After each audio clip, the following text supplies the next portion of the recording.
मामला है, ये कैबिनेट का मामला है। तो कैबिनेट के सामने जब भी कोई आए साहब हमारे को बिल्कुल बर्बाद कर रहे हैं।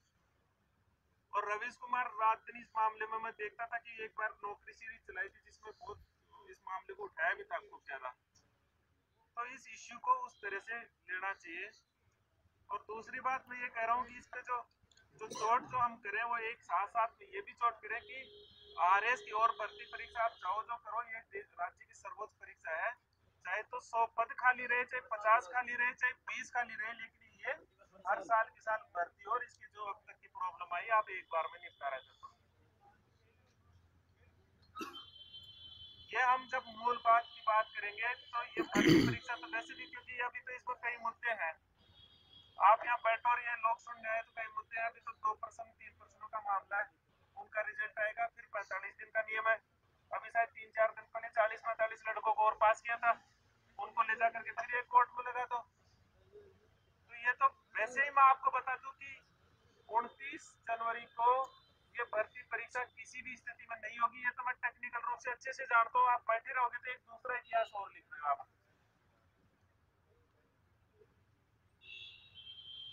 अब ये बता रहे हैं कि अभी कमेटी की रिपोर्ट भी आनी थी, तो वो सारी रिपोर्ट आ जाएगी। लेकिन मैं आपको एक चीज बता रहा हूँ कि कभी भी शांतिपूर्वक आंदोलन पर कभी भी नहीं कुचला जाता है। लेकिन आप रोड पर जाकर के या हंगामा कर दो, आपके आंदोलन को 10 मिनट में खत्म कर दिया जाएगा। किसी भी आंदोलन की सफलता इस बात में निहित होती है कि वो कितना शांतिपूर्वक चल रहा है। ये मैं आपको दूसरा कम से कम पत्र दे रहा हूँ कि किसी भी स्थिति में कई बार क्या होते हैं कि आंदोलन में हमारे ही बीच से किसी सूत्र को भेज दिया जाता है, या वो कम समझ रखने वाला होता है, भेजा भी नहीं जाता है तो, और उस आंदोलन को उस समय भीड़ को देख करके युवा जोश है उसको खून उबाल लेता है।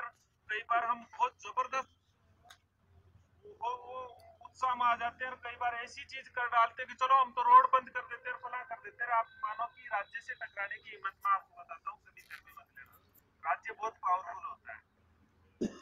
रही बात आप यूनिवर्सिटी की, तो यूनिवर्सिटी के बारे में सोचिए मैं उसका एक पार्ट हूँ, बहुत ज्यादा तो मैं आपको नहीं कह पाऊंगा।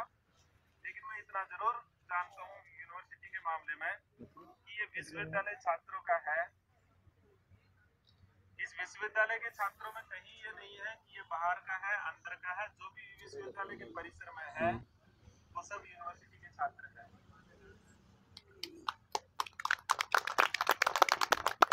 दूसरी सबसे इम्पोर्टेंट बात मैं आपको बता देता हूँ कि जब तक यूनिवर्सिटी प्रशासन नहीं चाहे और जब तक आपके साथ में यूनिवर्सिटी के छात्र प्रतिनिधि खड़े हैं, तब तक इस बैरिकेड्स के अंदर, इस गेट के अंदर कभी भी न तो पुलिस एंटर कर सकती है और न इतनी हिम्मत दिखा सकती है।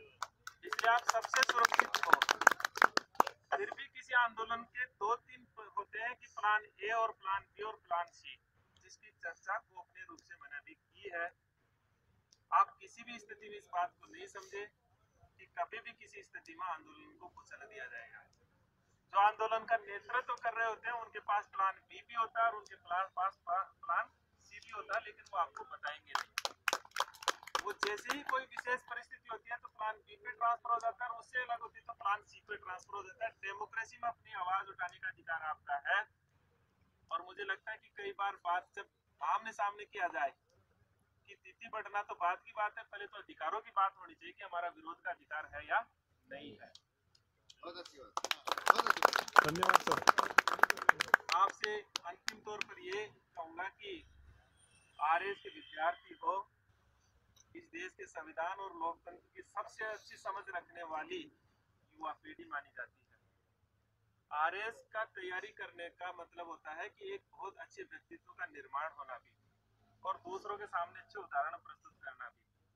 यहाँ नए नए तरीके देख रहा हूँ, ढोल मंजीरे आएंगे, और मुझे लगता है 2-3 दिन में और भी सारे तरीके जो हम दिल्ली में जवाहरलाल नेहरू यूनिवर्सिटी में और दूसरी जगह की सुना करते थे और देखा करते थे।